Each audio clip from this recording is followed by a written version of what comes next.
Welcome to Lynn Cullen Live. Talk radio without the static. Email your questions and comments to lynncullenshow@gmail.com. And now your host, Lynn Cullen. And good morning to you. Man, time is flying. What's that snow doing on the ground? Jesus H. Honest to Pete. It's Tuesday. That means only one thing to me. It means my sister Susan's joining up. Hi, Suze.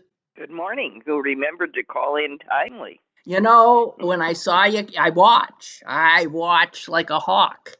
And when I saw you, I smiled and said to myself, good girl. I did. So I appreciate I was trying so hard. You have no idea how hard I have to try. Well, I understand. I appreciate it. Okay. Very much. So. All right. Hey. Yeah. Where to start? The market's up. We're back to 1986.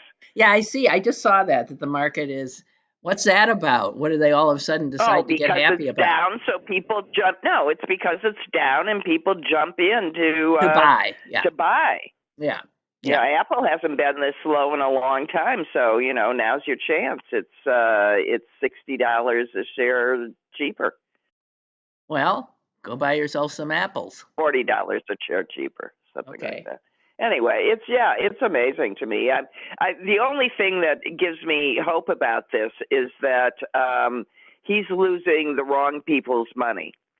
I mean, those are the people that got him there, and now he's losing their money. He's, dramatically reducing their overall worth along with ours. Well, everybody's, yeah. So and I think there'll be some real screaming. Musk has already reportedly been in there with about the tariffs because, of course, they're killing him. Well, sure. But, I mean, nothing pleases me more than these baskets. Yeah, no, I agree. I am happy to sit here and suffer some pain. If this is what I have to do, okay. Yeah. And the thing is, I mean, the people who are really suffering, and I had this brought to my attention by a friend, are people who have done all the right stuff, who have not made a lot of money in their lives, who have carefully put money away in 401ks and considered and added in their Social Security as they planned their retirement budgets. Yeah, that's right. And my friend said she had heard that, and this makes some sense, that if you are 5 years away from when you wanted to retire or expected to, or 5 years after you have retired, the people in that 10-year window are the ones getting killed because many of them are not going to have the means to recover. They have got to literally change what they were intending, what they had planned so responsibly and carefully for. Well, there's an article about this. Yes, I saw that article too. You do read. You aren't necessarily screwed, but you do have to change your strategies a little bit. Well, and for example, because I'm of a certain age, when you have to take out retirement stuff, and that every year you're going to have to take something, it behooves you to think about, what's going to happen in the future. So this year, right in January, at the first possible moment that I could determine what I was going to be required to withdraw, I withdrew it because I saw what happened in the last week as a completely foreseeable circumstance. One of the few times that you can sort of time the market and you sell high. Now, Susan. I don't have to make a similar deduction because I took in January until the following December. I have at least 23 months to recover.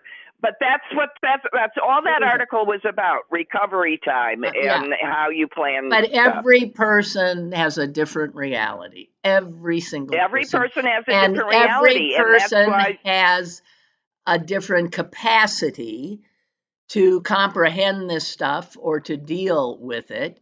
And most people, I would suggest, well, I will say this. I mean, nobody, not even the most genius person, can predict the future. So no, you can't. You can't. You can do your best with the you can make information you have. calculated, choices, but we can't know. A good rule to hedge against this stuff, and is still something that you can do, is quietly, if you have to make such, financial decisions and you are forced to take money out in certain times by the government, it's always handy to keep a certain amount in cash so that you aren't at the mercy, when I say cash, I mean money markets or something like that, so that you aren't at the mercy of the market. Well, listen, these are strategies that people should be employing if they're smart enough to be doing all these calculations to figure out, what their retirement is. They were smart enough to do this too. So one of the things that we need to do is to take a deep breath, and this is all out of our hands, and we're just going to watch. And it'll take a good long while to recover. But, you never know with these damn markets. They could pop right back up. Well, and Europe is just sitting around and watching it happen. That's their strategy. They aren't going to react. They're just going to watch us blow ourselves up.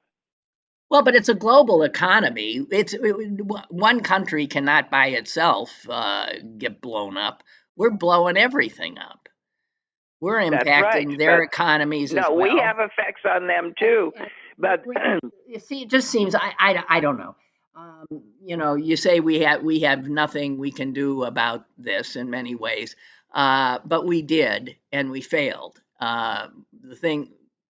The time we had when we could have avoided all of this was in November on Election Day, and America failed miserably. Yeah. And there is the reality. There is the reality. Here we are, and you got to figure out how to paddle down these rapids. Okay, well, the rapids will continue apace. That much we know. I want to get to some of the things that have happened on the rapids since last we spoke.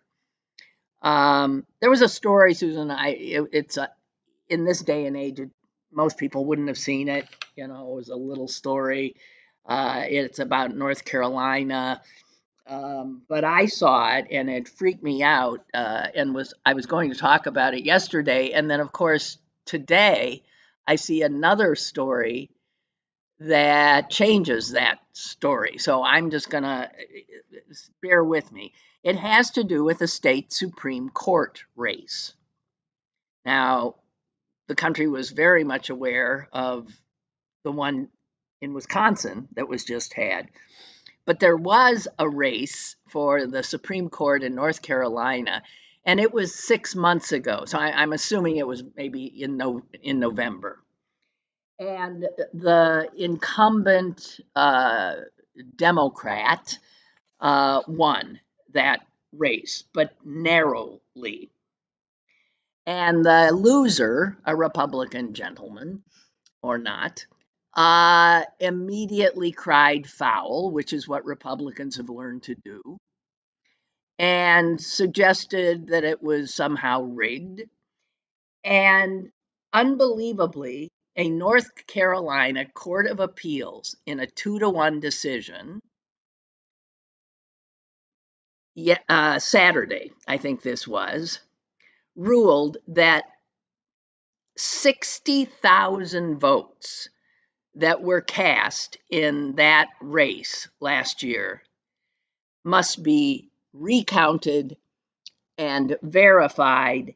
And in order to do that, the 60,000 voters must actively do something. They have to come, it's the most outright. I read this, I thought, what? And how do you pick these 60,000? Who are they? And what if someone was on? How do you know if you're one of them? And what if one of them was legally alive then, but is legally dead now? Yeah, whatever. It begs so many questions. It's a joke. And yes, they were all going to have to be notified, and they would be given something like, get this, 15 days to take care of this ballot that they did nothing wrong with. I can't make this up. It is so complicated, it's beyond belief. So I was going to rant about that yesterday. I didn't get around to it.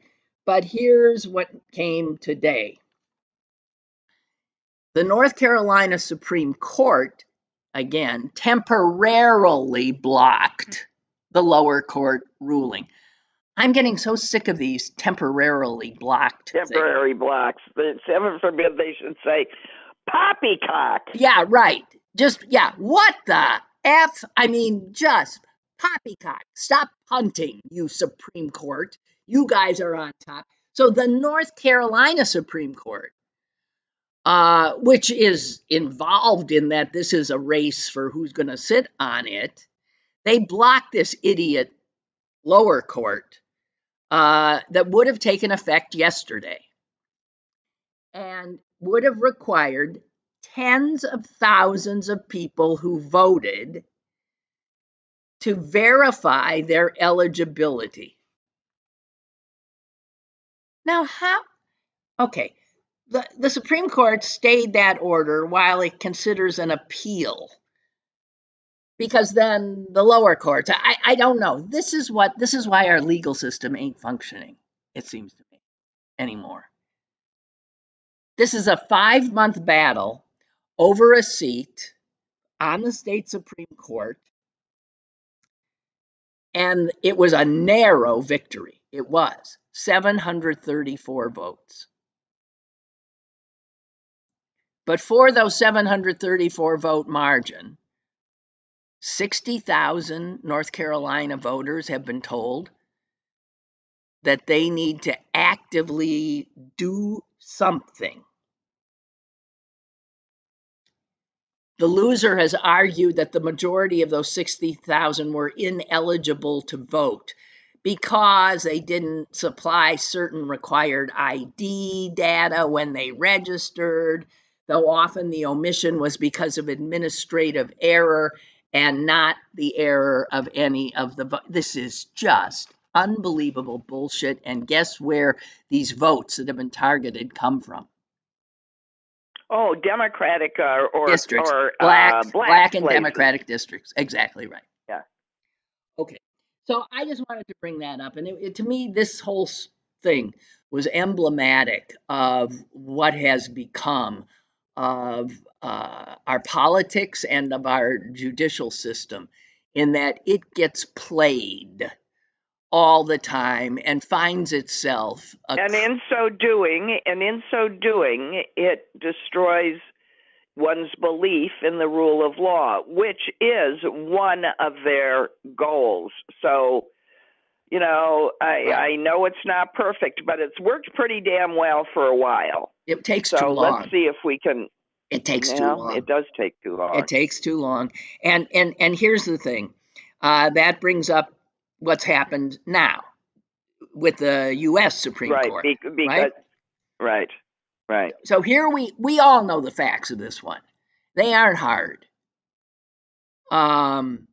The federal government clearly has acted illegally, denying someone due process, and has shipped him to a hellhole where his life is in danger, and that is pretty effing clear. They even admit they goofed. They were ordered to turn the plane around. They did not. They were ordered then, get him out by last night. They did not. They instead appealed to the Supreme Court, which, as always, put it all sort of on temporary hold. For what reason? What possible set of facts? There was no good reason. None. There was none. There is no set of facts that they can put together that allows them to explain why suddenly due process does not exist in the United States. Yeah. It is not legal to disappear people in the United States. Yeah. There is no, they've just been doing it regularly. Yeah, the government has, admittedly, they have no evidence. They did no due process. No, they admit that they were wrong. And they admit they were wrong. Oh, and the attorney who admitted he was wrong has been He got axed. fired. Yeah, because in the Trump administration, admission of being wrong is a cardinal sin. No, and these guys were deported or picked up and shackled and sent off to nowhere, a country they're not from. Usually, I believe when you deport someone, you deport them from the country from whence they came. These guys, most are not from El Salvador, they're from Venezuela. And they were deported under an 18th century act that enemies against the state. There's in a state of war. It's for war, in a state of war. There is. Right. You tell me, are we in a war? This is a war. They're invading us. Yeah. Oh, yeah. Well, you can say that. That becomes just a figure of speech. There is no war right now. So they don't have a leg to stand on. And for our Supreme Court to give them 2 seconds with this little hold is maddening beyond belief. And it's Roberts who did it because he's the one who provided the swing vote. All of the women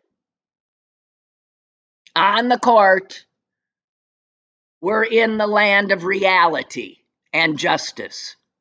All of the men on the court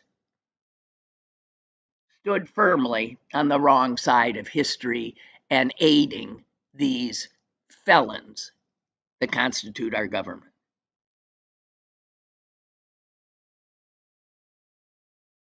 Just maddening. And that brings me to, Susan, Amy? Well, yes, I mean, no, not to Amy specifically, but yes, she will be mentioned. Brings me to an email I received this morning, I think. I never know when I receive anything, but I think it was this morning. And it was from one of our listeners, Aaron.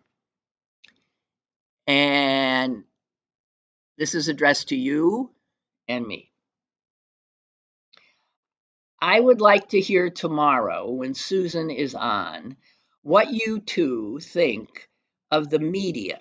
And I'm seeing it in all formats, referring to justices as liberal justices or conservative justices. Rachel Maddow just did it now, and I consider her to be a high-quality journalist. He goes on. A person is elected to the bench, or appointed, to be fair and impartial. How is it acceptable now for any judge to not protest being characterized as such, Democrat or Republican, which intrinsically implies bias? I know I'm naive, but this really pisses me off that it is happening now constantly. I'll shut my trap. Kudos, though, to Amy Coney Barrett, who I initially wanted to burn at the stake, but by all of my measures appears to be exactly what I expect in a Supreme Court justice. So much so that I sent her an email of apology. So glad and keep the show going. That's a very provocative. No, I absolutely agree with everything. I absolutely agree with everything in that email, and I've actually been bemoaning the fact for a long time. And I think I brought it up a few weeks ago when we were talking about the Wisconsin election of the Supreme Court, that these kind of elections for these kind of judgeships are contrary to the concept of the judgeship, because they are running on their biases. Right. And it's totally inappropriate. Their job is to interpret the law as it stands before them, giving the other laws and precedents of the nation, right? We all know when we elect a judge that you're going to bring a bias to it. But to run on the bias is inappropriate and unnecessary. It doesn't happen that way in every state. But once it started happening, it did normalize just, positioning oneself. And then now with our Supreme Court, how can one help it? Well, I mean, I'd say we have, citizens and traitors up there, but, I mean, yes. I mean, here's the thing. Aaron says he doesn't want to be naive. Well, he's not being naive. He's being maybe idealistic or romantic in a way. I think he's being wistful for times that, because maybe this was better. That's right, because it was, it was better. But here's the reality. The reality is that our entire governmental system has been corrupted. There are those within it who are corrupted. There are those in it who are not.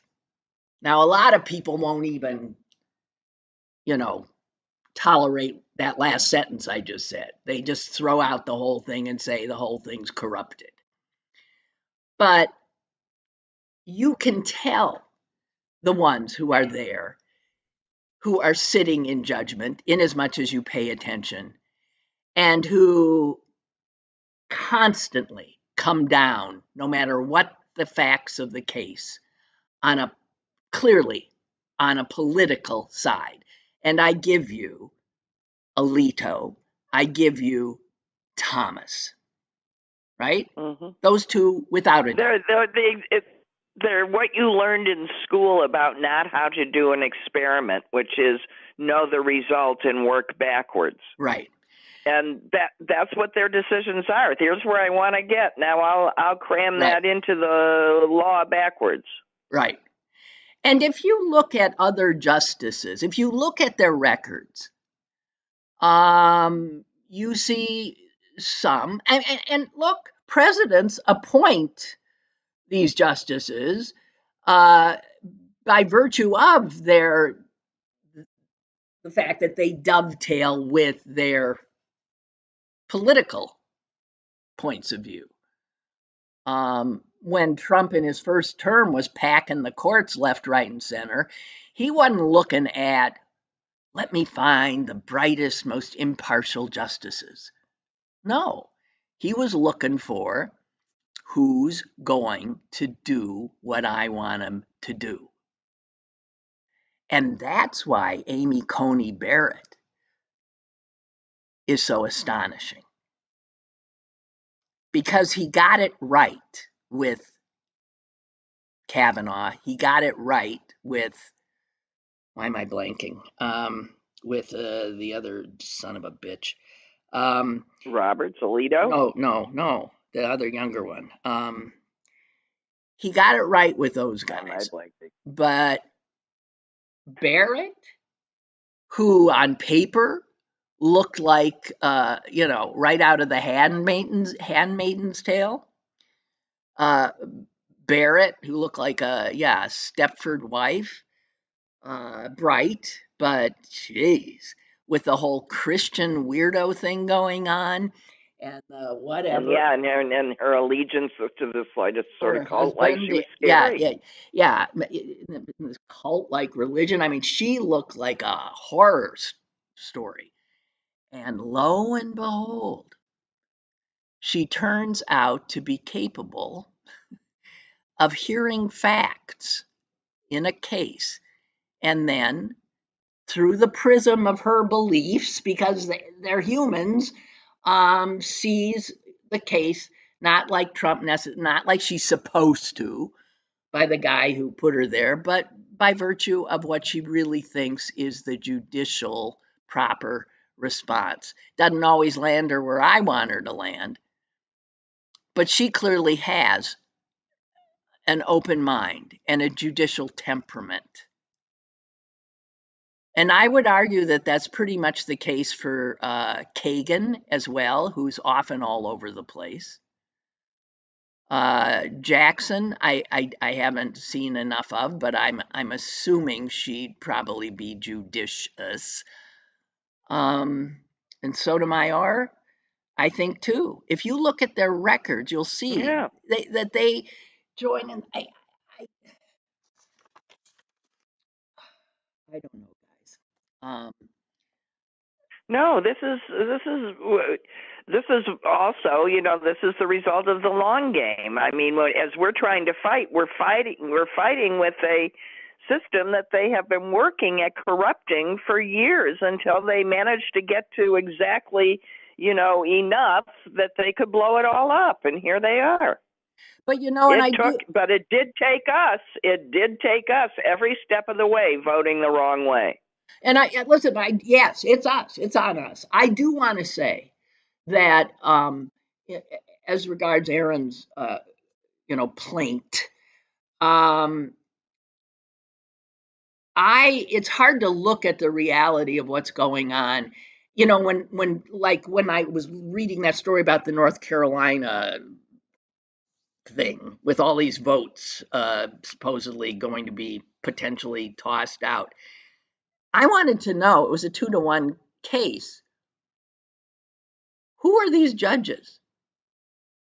And how not surprised I was to learn that 2-to-1 decision was 2 Republicans against a Democrat. And right, which shouldn't have anything to do with anything. They wanted to get the losing Republican candidate got those 2 Republican judges, and they're all of the same party. That kind of thing corrupts my sense of the court, and it makes somebody like, yes, Rachel Maddow, who looks at the way things are and points out, where some of these judges are coming from, because unlike we want it to be, a whole bunch of them really are just doing what their political bent tells them to do and are not listening. They're doing what they want to do, not what the law says to do. They are. Period. But not all of them. But enough. But not all of them. So, and there's plenty of judges on the conservative side of things that will hold all of these people to more account than anybody else. That is correct. And you're seeing that. We've seen that. Look at the unbelievable conservative federalist Judge Ludwig, who has been the most, he has called Trump a clear and present danger. Look at so often the media will say that something Trump did has been thrown out or, whatever, by a judge. And they make the point that the judge was appointed by Trump or appointed by a Republican, by Bush or Reagan. And I think when they do that, media, journalists, they're doing something that I appreciate. They're telling people, look, this is how it's supposed to work. They're not voting by their party. They were put there by a Republican or a Democrat, but they are not voting for the Republican or Democrat. And I think when reporters often do that, they're making that point. Also, what Rachel was probably doing when she made her point was that look at these corrupt bastards, because they're there Right. too. Both things are true. There's good ones and bad ones. Well, here's what passes for humor in this day and age. I grew up with Steve Jobs, Johnny Cash, and Bob Hope. Now there's no Jobs, no Cash, and no Hope. Please don't let anything happen to Kevin Bacon. That's good. That's a good one. It's fun. Looking at a lot of the signs at the rallies on Saturday that American humor Right. is still. If you can't laugh in the face of all this horror, what the hell? Hey, Barbara writes in October of 2018, Justice Stevens, then, Right. said Yeah. that Brett Kavanaugh's performance during his confirmation should have disqualified him from serving on the Supreme Court, showing his potential for political bias. Well, they lie through those things now. They're absurd. Well, they just sit there, right, and lie. Refuse to say anything. But yeah, Aaron, I really appreciated your question, and I think, like so many things, it's so complicated. It ain't, I understand why a journalist would note uh, in those two instances, like the way Rachel Maddow did, and the way they do when they say, and it was a Reagan, judge who just, pushed back on Trump, because that gives it to the reader more weight. It gives the context.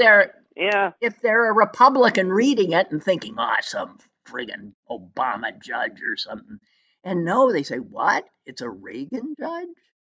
Not that Reagan's in good standing with these Nazis anyway. Hey, speaking of the Nazis, you see Trump's going to get his big military parade. Oh, God, I can't. I know. He set the date. Couldn't be bothered. Went golfing instead of meeting those dead soldiers' bodies as every other president does. But he wants a military parade. Oh, he is vile. They should all march. They should march past him and drop trow. Yeah.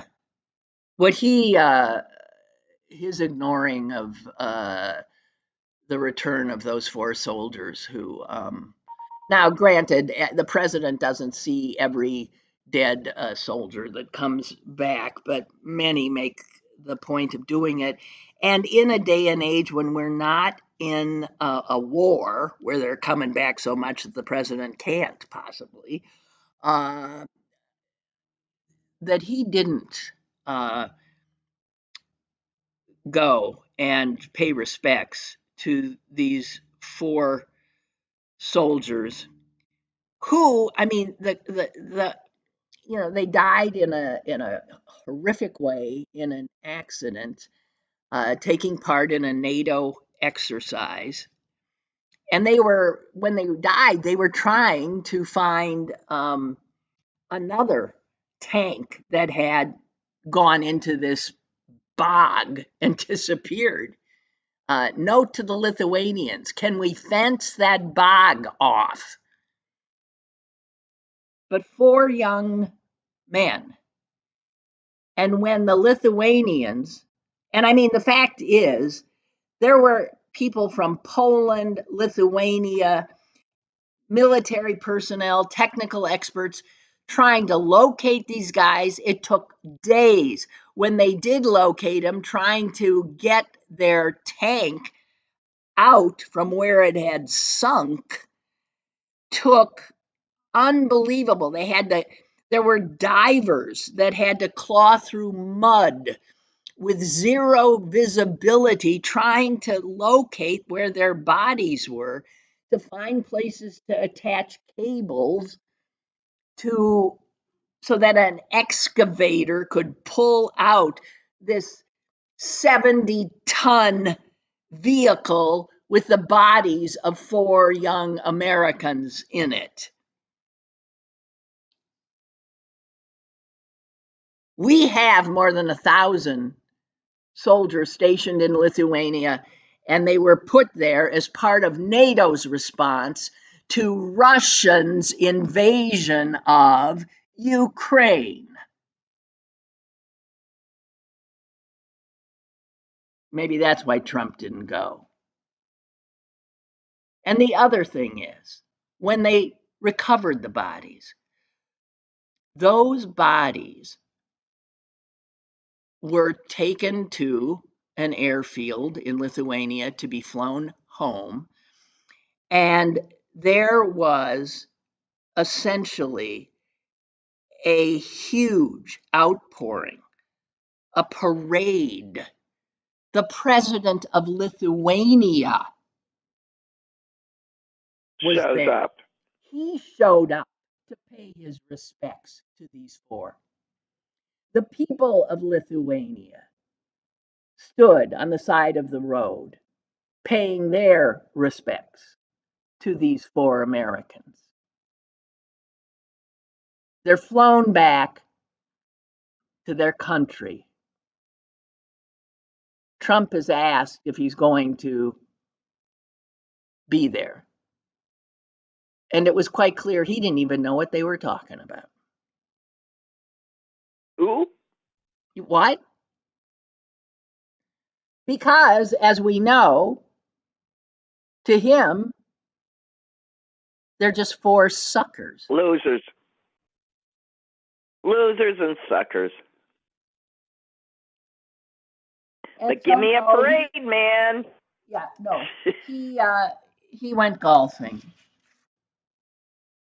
He went golfing, which, by the way, not that anyone's keeping track, 1/3 of every day he has been in office this 1 out of every 3 days he's been in office this term,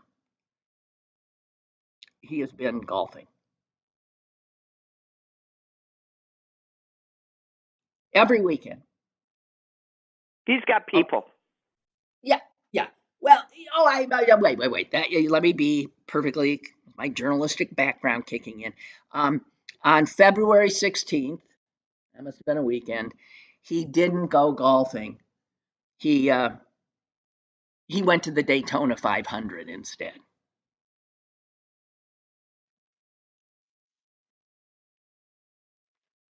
Hey, did you see this? CDC. I don't know. Well, here it comes. I was looking for it. CDC. That was long enough. I thought you may were waiting for a reply.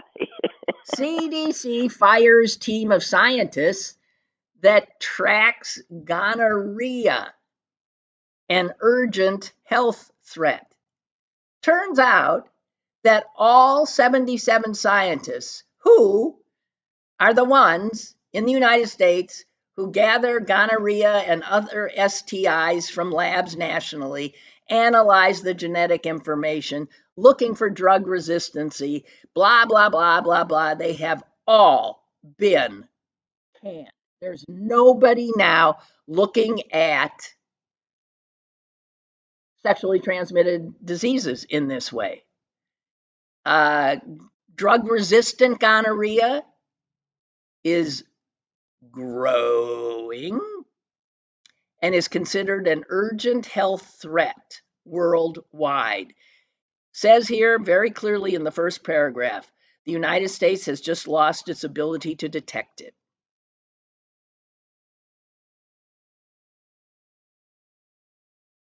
How do you Well, they also, all of this cancer research that is really making huge strides, in these, now that they've gotten the breakthrough with immunology and cancer, they have to now make it apply to each different kind of cancer in different places. And they just made this huge breakthrough in colon and gastrointestinal things. Huge. Yes. And no, that's done. Sorry, you guys can That's just right. go die. And if you're in a clinical trial, oops, done. It ruins the trial. You gotta Speaking start of over. a good friend, what? Oh, yes, start over, you're saying. I'm speaking as friends with someone who was given 3 months to live, but by the grace of God got a clinical trial and is now in remission from stage 4 pancreatic cancer. This is life and death. Yeah. Yeah. You can't make it up. Hey, there was another story, Susan, that I mentioned on the show yesterday. It was actually a letter that was written by a school principal in a small town. I think it's a town of, what is it? Not even 3,000 people in upstate New York. And the letter, when I read it, I mean, it makes you cry. It was a letter of protest because 3 of his students had been Oh, yeah, I saw that. grabbed Oh, yeah. along with their mother. They'd lived in the village for 15 years. Everybody loved them, good people, doing everything the way they're supposed to be doing it, and snagged and disappeared. Well,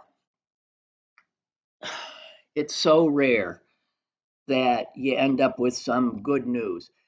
That, his letter and the town, I mean, they just went nuts, this town.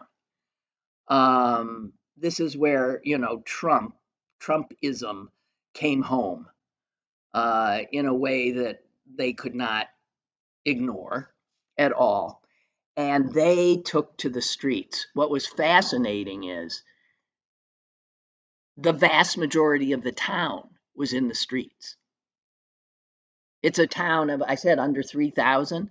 I think they said it was almost 2,000 people in the streets. Right. So anyone that could walk and be there was. Yes, and they went. Turns out, guess who has a I don't know, maybe a summer home or something in the area? This Homan jerk, the ice inspector, Oh. the ice guy. They made sure to go to his house. Anyway, they have been released. They've been released and returned home. Turns out they'd been whisked off to Texas.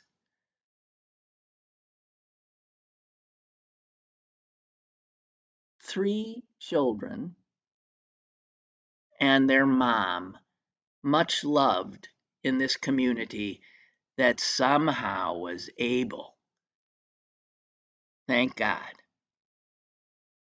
to save them. This is the kind of action that people have to take. This is what you have to do, but I mean, how powerful must how empowered must those people feel? How loved must that family feel? I mean, boy, the whole thing from beginning to end makes me cry. I know. It just makes you weep. And while you're at it, you can weep for us that this is what we've come to. Oh, look at this. Here's another big shocker-roo. The Trump administration has fired another top military officer who doesn't have a penis. The Trump administration has fired top Navy Admiral Shoshana Chatfield in an ongoing purge of senior military officers that has disproportionately targeted women. Mm-hmm. Yeah, I hope all these people are getting ready to sue. She was a helicopter pilot back in the day, and she once in 2015 said something that enraged Hegseth when he was a Fox News person. She had said at a Women's Equality Day celebration that our diversity is our strength. Oh, so he finally came back to kill her. That's right. And he called that the single dumbest thing he'd ever heard. Can you imagine? 10 years later, he's sitting on top of it all and he goes after her because she said diversity is our strength. The article says there are no indications Chatfield was unwilling to carry out administration's orders in accordance with the military's longstanding tradition of officers remaining nonpartisan. She's gone.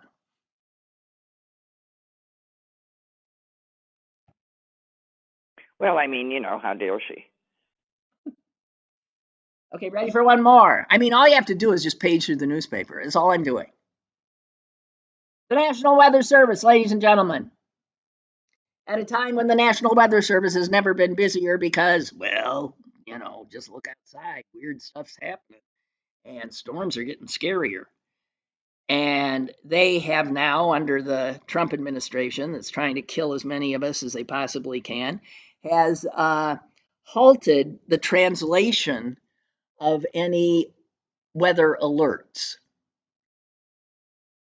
All right, speak English. Or die.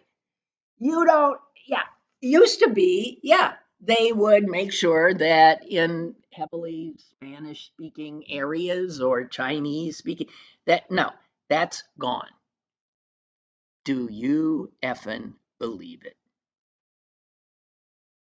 Well, that's just more of the same. I mean, they stopped with the sign language interpreters. They just, screw it. They've been doing this all along. It's so laughably stupid that, although Harriet Tubman is back in the National Park Service website.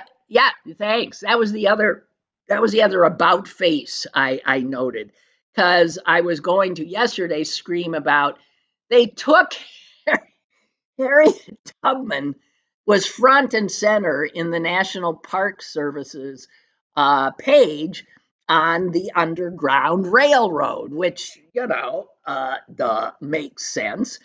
And then she disappeared because, I'm sorry, she had two big things going against her, right? She was... Yeah, she's a black woman. She's a black who was against slavery. She had three things against her. And she was, outspoken and stuff. She didn't know her place. Harriet Tubman, yes, was disappeared from, and she was disappeared under orders from the Trump regime and their DEI craze. Because, well, she checked off too many boxes for diversity and inclusion, and so she had to go. And like when, who was it? Jackie Robinson just got disappeared out of... Right. I mean, you could see when these things...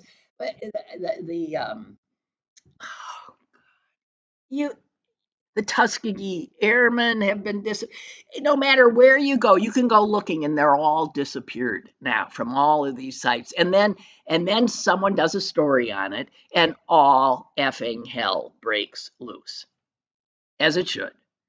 And lo and behold, and then they back right down. Well, of course, it's indefensible. It's indefensible. Here's the other thing I wish they'd stop. Stop silencing diverse voices in the name, in my name. It's not all anti-Semitism, and I don't want to be associated with your fascist tactics. Stop saying that you're shutting people up because of possible anti-Semitism. NYU canceled a speech because, it might be considered anti-administration and anti-Semitic. No, it is, Susan, it is so clearly This is so, what I have said. I mean, I'm thinking this is anti-Semitism. There's no better way to get people to hate Jews. You know, I rarely, unlike you, comment online to like in newspapers and stuff.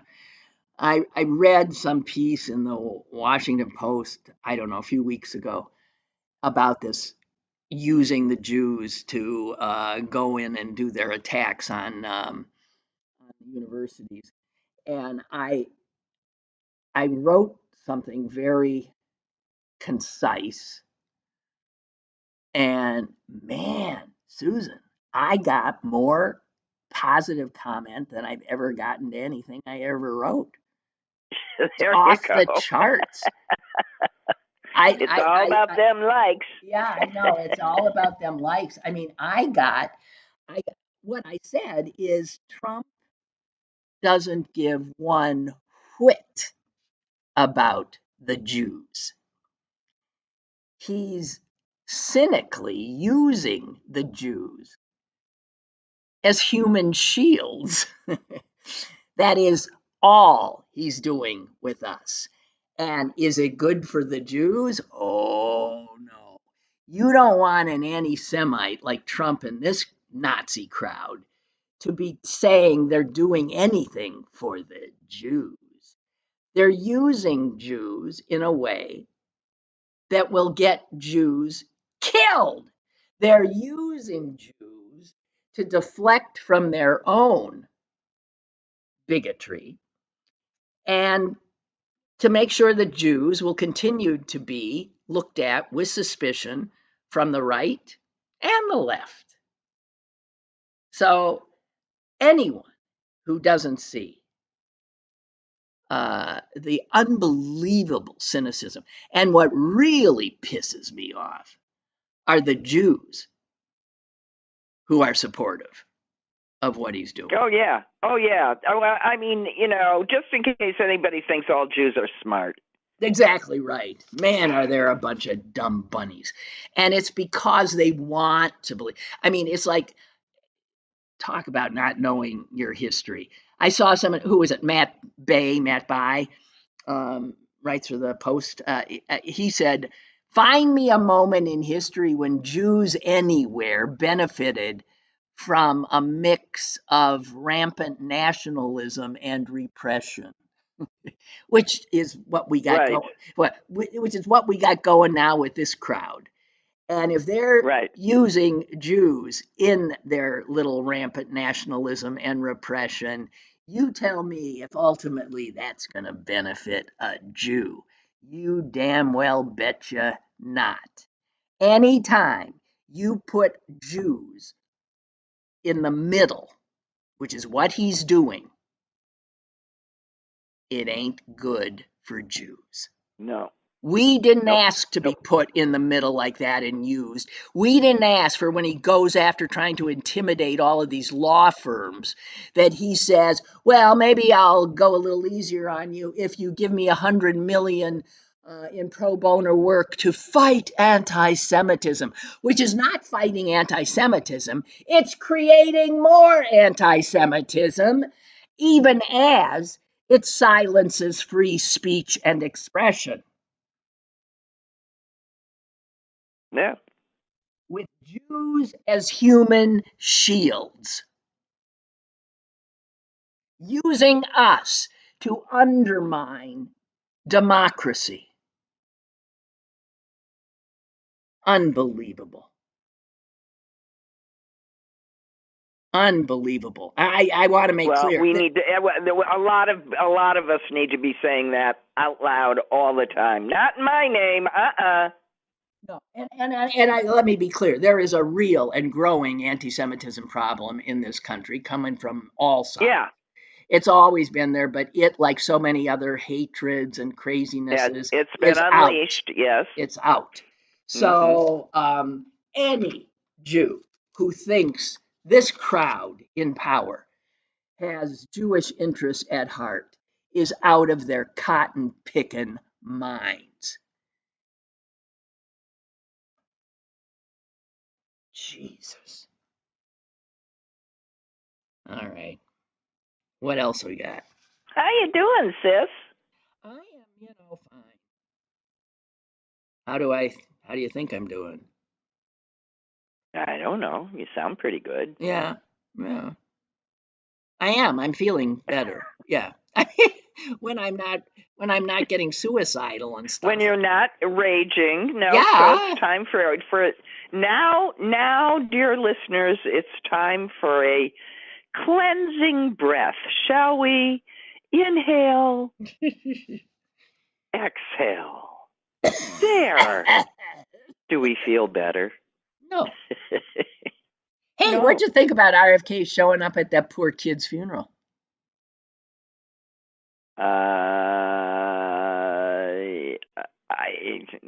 No comment. I What'd you think? don't know. Every time I see his face, I hope he kept his mouth shut. I'm so sorry. Yeah. Well, I don't know. I think he's got There's an awful lot of people with paralyzed vocal cords walking around. I don't get it. He's like a killer, the killer gone to the scene. He is, but the thing is that a lot of the people. He's preaching to the choir. Yeah. They don't want to hear that it's their fault their kid is dead. By the way, it's your fault your kid is dead. No, they don't think that, and in fact, they should. Believe, yeah, of course, and they should get the rest of their kids vaccinated for everything as fast as they possibly can, because polio's next. Ain't gonna happen. So, in fact, the New York Times article on it said they talked to some woman who was there, and she said this: "It's not as bad as they show in the news. Children who are vaccinated are just not as healthy." What? This kid? What? Yeah, that's what she said. Is dead. She was really healthy. What is she talking about? This is the kind of, again, the level of insanity. And they'll keep dying. And their children will keep dying. Yeah, well. You remember when we used to, parents who wouldn't get some life-saving treatment for their child, those became like big cases. They used to be taken to court for child abuse. Right. For not getting their kid a blood transfusion or That doesn't happen anymore because freedom of religion, the way this crowd sees it. Okay, I'm going to say one other thing. I'm just a desperate attempt to change the subject and leave anybody with something that might give them peace and joy. Yes. And it's also on the subject of death. There's a PBS documentary. So if you can, on Jacqueline Dupre, who was a cellist of world renown as a very young woman. Died an early death, but it is from MS. But it is an incredible documentary about her with all of the great violinists. Was she married to Baron? She was married to Birnbaum, to David Birnbaum. Yeah, I remember her. She was amazing. Well, documentary is first of all, it's filled with all of the most incredible music. Yeah. But you see her performing, and you see the music just inhabiting this woman, pouring out of her. If there was such a thing as witches, she was one. And which is, and everybody loved her. It should be a sad thing. It's not. It's just a wonderful, wonderful thing to watch. A celebration of a great life filled with the most marvelous cello music, which is one of my favorite instruments. I don't know how anyone can't love listening to it. So, I'm offering someone a really good hour and a half. Well, that's a good one. And I just want to, now that you brought up some things to watch, I have one that I'm going to throw in, which many of you might have seen, but I just saw the first hour last night. And I think there's 3 more. And it's this Netflix thing called Adolescence. And my God, let me just say this. My heart was pounding when it was over. And when I'm into something, normally I go right into the second one. If I can, I binge. And there's no way. I needed to move. It is powerful. I don't know if the next 3 hours holds up.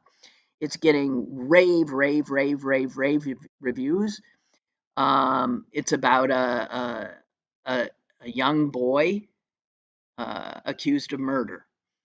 And the other brilliant thing about it is the hour I watched, and I guess the next one's coming up, was shot with one non-stop camera. It never, from the beginning to the end, did you leave that camera. It just kept moving. And it's mind-blowing. And I think it's part of why my heart was pounding. I mean, you get in cars with the camera. You end up in other places. You walk with people. You end up here, there. You sit down. But you're always with that camera. There's not an edit. And Rust Belt wants to know, have you been watching The Pit on Max? Oh, yeah. That's good too. And not only am I watching it, I've been living it. I mean, that's the ER I was stuck in for 8 hours on the last time around. And when I finally got out of the waiting room and back into the pit, I said to the doctor, I said, geez, I said, are you watching The Pit? And he laughed. And then he came back later and showed me a picture of him with Noah Wiley, who is the star. Yeah, and he said, the guy in the pit. And right. He said, Noah Wiley is sort of playing me. He said, I'm the director. And he was. He had Noah Wiley's job in The Pit. And he's a consultant. And he was my doctor when I finally got back. Nice guy. But you said the right thing. But it's amazing. I was asking everybody, the nurses, the x-ray people, are you watching The Pit? And almost all of them said, nah, because, for them, I guess that's not fun. It's a busman's holiday. But but that's my hospital. Yeah. Okay. So those are some recommendations. Okay. Thank you, Sue. Okay. Are you in Green Bay or are you going? Real soon. Are you going? I'm in Green Bay. Okay. I'm in Green Bay. I will be picking you up at an airport near me. On Thursday evening. Mm-hmm. Great. Okay. I'm really looking forward. Okay. Wait. Sean says, Lynn, before the show is over, I just want to say that I really enjoy when your sister co-hosts. I apologize. I did not catch her name. Have a good day. Susan is her name. Susan. It's so hard. It's so unusual. But listen, yeah. That's my sister Susan. She's you. My young kid sister Susan, 3.5 years younger. Unbelievable. Yeah. All right. See you soon, Suze. Bye. Okay. Bye. Bye. I'm on Thursday after the show, I'm jumping into the car, heading to the airport, and I'm going home for Passover. Because it's been a while since I've been able to celebrate my favorite holiday about freedom and liberation and taking action with my family. So I'm really looking forward to it. Not to matzah so much. It constipates you, but all the rest.